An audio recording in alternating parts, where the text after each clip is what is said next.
دیکھیے قرآن عربی زبان میں نازل ہوا ہے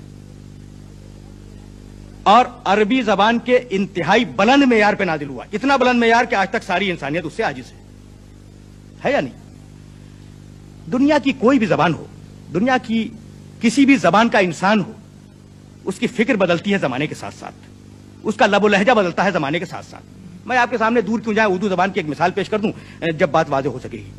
دیکھیے غالب ایک بہت بڑا شاعر ہے ہماری اردو زبان کا۔ غالب کا ایک بڑا مختصر دیوان ہے جو آج موجود ہے۔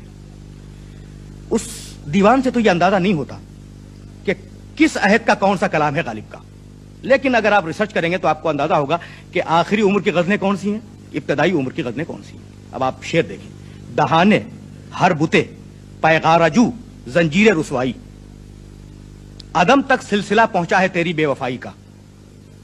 اب آپ توجہ فرمائیں کہ یہ کتنا عجیب و غریب شعر ہے، اس کے معنی کو اگر بیان کیا جائے تو کتنی دیر لگے گی۔ دہانے ہر بتے پیغارجو زنجیر رسوائی، اب یہ بتے پیغارجو کیا شے ہے؟ یا مثلا غالب نے کہا شمارے صبح مرغوب بتے مشکل پسند آیا، تماشائے بیکف بردنے صد دل پسند آیا۔ اب آیا کا لفظ اگر آپ نکال دیں تو پورا شعر فارسی میں۔ یہ ایک اسٹائل ہے غالب کا جو ابتدائی جوانی کے عہد کا ہے، اور غالب جب بڑھاپے کے عہد میں داخل ہوئے تو فرماتے ہیں کہ ہاں بھلا کر تیرا بھلا ہوگا، اور درویش کی صدا کیا ہے۔ دیکھیے کتنا آسان کر دیا۔ ابن مریم ہوا کرے کوئی، میرے دکھ کی دوا کرے کوئی۔ زبان بدل گئی یا نہیں بدل گئی؟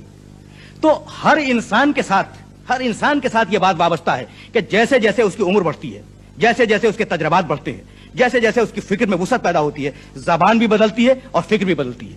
یہ کتاب جو 23.5 سال کے عرصے میں نازل ہوئی ہے، اس کی پہلی آیت بسم اللہ الرحمن الرحیم اقرأ باسم ربک الذی خلق، اور ایک قول کے مطابق آخری آیت الیوم اکملت لکم دینکم واتممت علیکم نعمتی ورضیت لکم الاسلام دینا۔ نہ فکر بدلی، نہ زبان میں کوئی تبدیلی پیدا ہوئی۔ یہ ہے کمال کہ اگر انسان کا کلام ہوتا تو کہیں نہ کہیں فکر میں کوئی تبدیلی پیدا ہوتی، کہیں نہ کہیں زبان کے اندر کوئی تبدیلی پیدا ہوتی۔ تو اس کتاب کا کمال کیا ہے؟ کیا فقط فصاحت و بلاغت کمال ہے؟ نہیں۔ اب ذرا سا سطح فکر کو بلند کیا جائے۔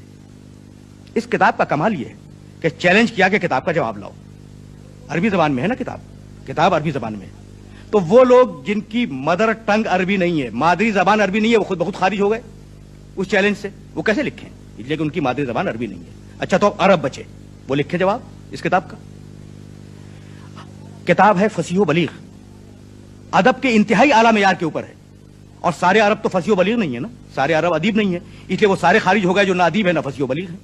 اب بچے ادبا، ادیب بچا، اور ادیب کو یہ حق ہے کہ وہ کتاب کا جواب لکھے۔ اب فرض کیجئے کہ ایک ادیب بیٹھا کتاب کا جواب لکھنے کے لیے، تو وہ فقط ادب لکھے گا نا، لیکن کتاب میں فقط ادب نہیں ہے، دین بھی ہے۔ کتاب میں فقط ادب نہیں ہے، دین بھی ہے۔ تو اب ایسا انسان تلاش کرو جو ادیب بھی ہو اور دیندار بھی ہو، یعنی عالم دین بھی ہو۔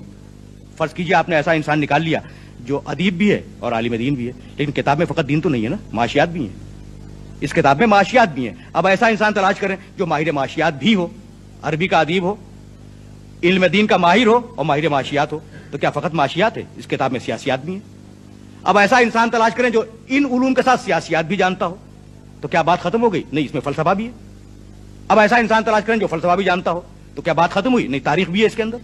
تو اب ایسا انسان تلاش کریں جو تاریخ بھی جانتا ہو، تو بات کہاں رکے گی؟ لیکن فرض کریں تھوڑی دیر کے لیے فرض کریں کہ آپ نے ایسا انسان تلاش کر لیا جو عربی کا ادیب بھی ہے، متدین اور عالم دین بھی ہے، فلسفہ بھی جانتا ہے، منطق بھی جانتا ہے، معاشیات بھی جانتا ہے، دنیا میں جتنے عقلی اور نقلی علوم پائے جاتے ہیں ان سب کا ماہر ہے، لیکن کتاب پھر بھی گرفت میں نہیں آئے گی۔ اس لیے گرفت میں نہیں آئے گی کہ اس میں علم غیب بھی ہے۔ اب ایسا انسان کہاں سے ڈھونڈ کے لائیں گے آپ؟